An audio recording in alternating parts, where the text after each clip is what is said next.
లోకాలని కన్న తండ్రివే, బంగారు కొండ చేతిలో ఉన్నవాడివే, కుబేరుడు పక్కన చేయి కట్టుకు నిలబడతాడే, నీ విభూతి చేత మహదైశ్వర్యములను సృజించగలిగిన వాడివే, ఏ కర్మకాలి శ్మశానంలో ఉంటావయ్యా ఎందుకున్నావని అడిగింది.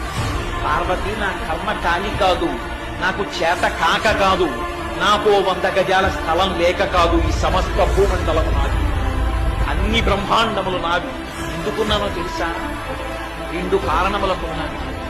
నా అంత వాణ్ణి నేను తెల్లగా ఉంటాను, పొడుగ్గా ఉంటాను, నాకు ఇంత పాండిత్యం వచ్చు, నాకు ఇన్ని ఉపన్యాసాలు చెప్పాను, ఇంత బాగా నటించాను, ఇంత ఐశ్వర్యం ఉంది, ఇంత పెద్ద ఉద్యోగస్తుడిని, ఇంత అధికారిని, ఇన్ని చెప్పుకున్న వాడి ఊపిరి వెళ్ళిపోయాక వాణ్ణి తీసుకొచ్చి కొడుకు కట్టెల్లో పెట్టి అగ్నిహోత్రంలో వేల్చి కపాలం పగిలిపోయాక ఇంటికి వెళ్ళిపోతాడు స్నానం చేసి. అప్పుడు ఆ జీవుడు శరీరంలోంచి పైకి లేచి నిల్చుంటాడు. ఈ చుట్టూ ఉగ్రమైన భూతగణములను చూస్తాడు. నా